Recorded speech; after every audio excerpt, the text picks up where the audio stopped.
Good morning, everyone. It is Sunday, December 12th, and Florida, as I mentioned before, has been really, really warm this time in December this year. It's about 75 degrees, and the lows have only been getting into like the upper 60s at night. So it's a little bit unusual. This time of year, we usually get temperatures between 68 and 72 on average, and then going down to 55, 60 at night. But we are lucky this year. Some people are complaining they like the cold because it reminds more them of Christmas if it's cold out.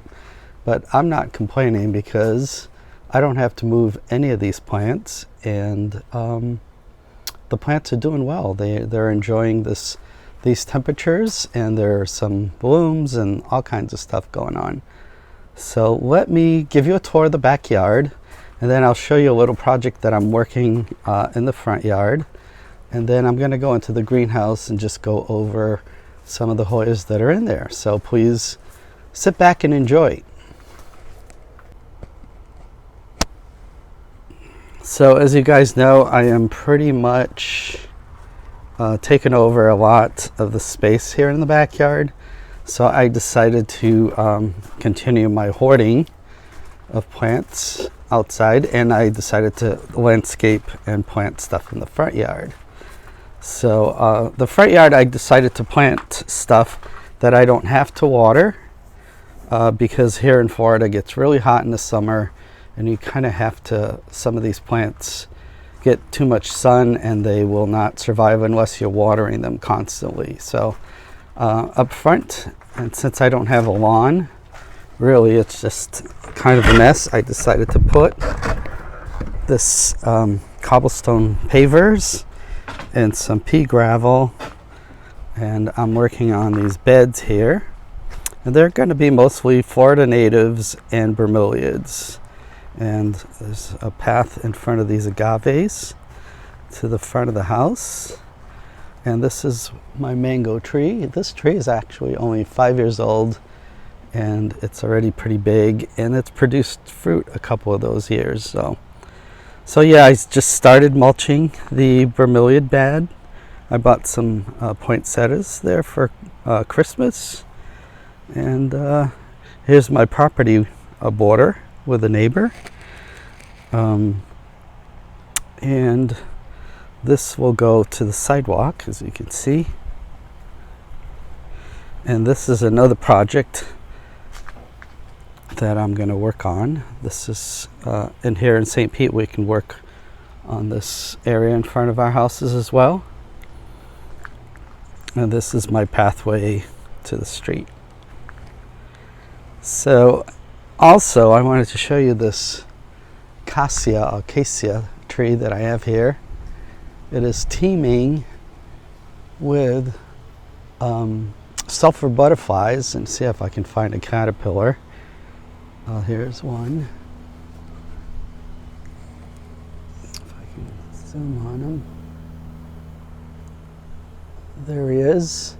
They don't eat the whole tree down, but this bush here is about, I would say, about 10 feet tall. And I planted it about 4 years ago. And every time in the fall, in the winter, fall, and spring, it blooms like constantly. And the bees like it, and it's kind of nice to see all the activity around this tree. So let me go back into the backyard.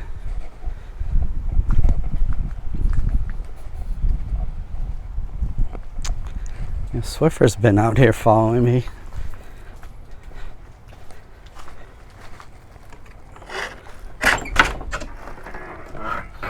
This bromeliad might get moved out there, but it's so pretty, it's in bloom now.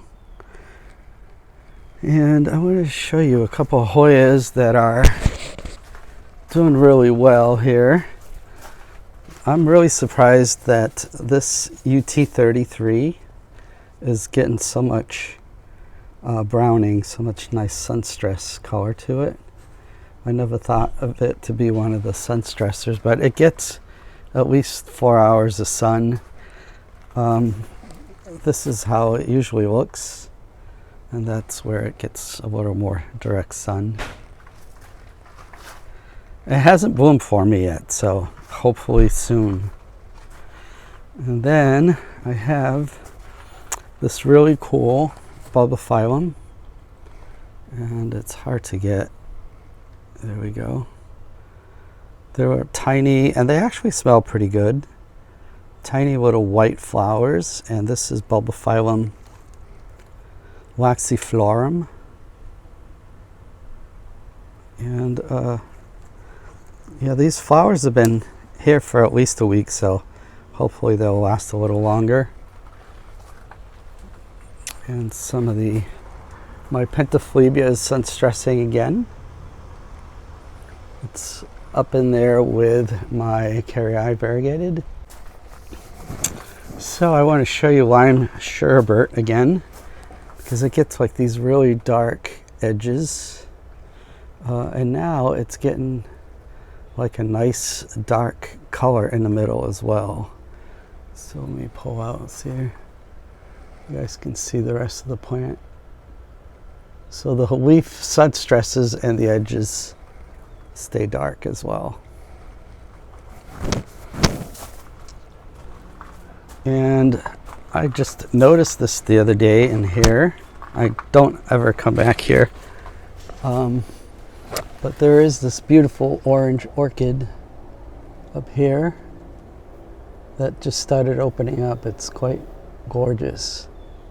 I bought it about 3 years ago, and this is the first time it's bloomed. I think it's partly because of my neglect, but it's called Salmon Queen. Can't pronounce that. It is quite an unusual color, and it's so gorgeous. And what else I have back here? I have Hoyas that are very easy to care for. This is Colonel Meekins, Cocoa Ranch Hoya. And over there is a Rana oensis. It basically these two get zero care, no watering, no fertilizing. They just live happily underneath this tree. And I also have this Phalaenopsis here that's putting out spikes. So it's kind of nice to find little nooks and crannies in the garden and be surprised with what's going on in there. So let me go into the greenhouse. And there's Swifferall Mopey, and show you some of the things I got in there.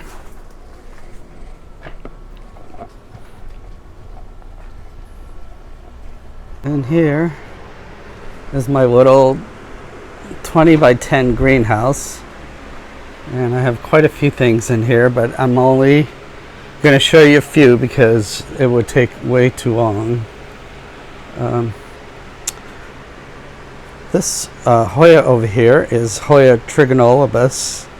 It gets really stunning leaves. They're very shiny, nice, unusual mid-rib there. And I actually got this one about 15 years ago from Iris and Marie Little Nursery in Australia when David Little was still selling. And this is Hoya insularis. It's stunning because of the leaves, and the flowers kind of look like, to me they look like squids. And the new leaves have dark sides in the back.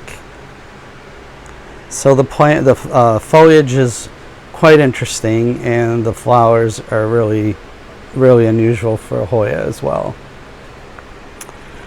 Over here is a new species from Papua New Guinea, species Indonesia.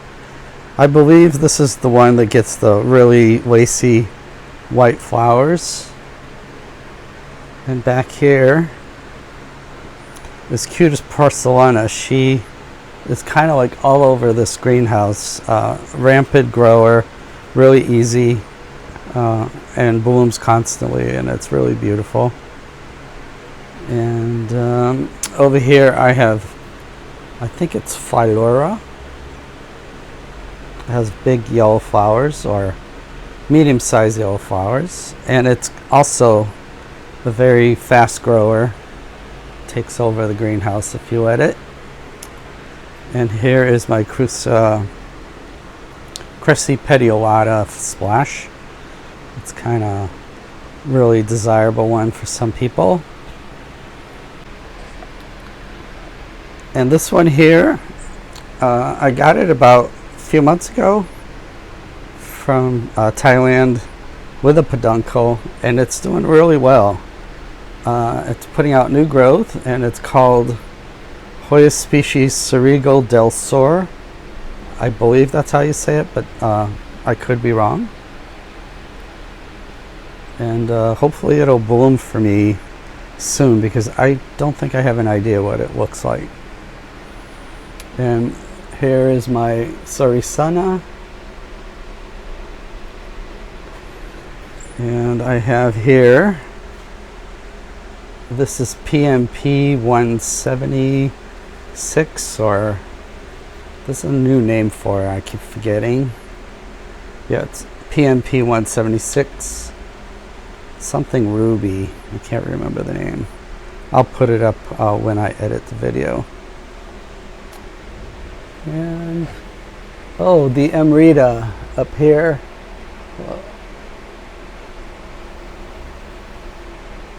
Is probably a day away from opening.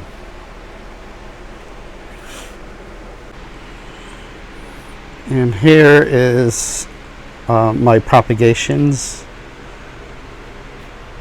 I have them on a heat mat, but I have it a little bit elevated because it's been so warm. I think they needed a little bit of rest from the heat mat. But I have all kinds of different Hoyas that I'm rooting to sell on my Facebook group. So if you haven't heard of Rick and Swiffer's Hoyas, please check it out. All that information is in the comments. I'm sorry, in the description. So if you are interested in buying my Hoyas, check it out. And just a couple of things out here to show you guys. Is this, I don't know if you remember a video that I did, I think 2 or 3 videos ago, 3 or 3 weeks ago, and I bought this at Palmer Orchids when they had their fall sale, and this is BC Greenbird, and you can see it's covered in blooms, and it's been blooming for like 3 weeks, and it still has 1, 2, 3, 4, 5, 6 more flowers to open. So it's a really, really nice plant, and I love green flowers. So that's really happy with this purchase. It was $35, and it is really gorgeous. Really nice slip on that flower.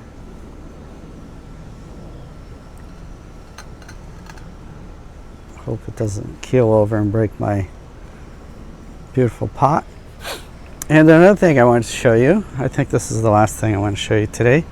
It's called Abutilum pictum, or a Chinese lantern, or it's a mallow in the hibiscus mallow family. And these are quite stunning, and they usually bloom in the cooler weather, and it's really getting filled with buds there. That's the first bloom this year, this season, and it's putting out new lanterns up here. So it's a really nice, gorgeous flower to have in the garden, and it's super easy and fast growing. So I might put some of that in the front of the house. So that's about it. Nips is over there resting underneath the sun lounger. And the rest of the yard looks pretty happy since I watered everything yesterday. And that's about it. I hope you enjoyed my video. And again, please come back next Sunday. I post a new video every Sunday about this time, so please check it out. And thank you so much. Have a great week.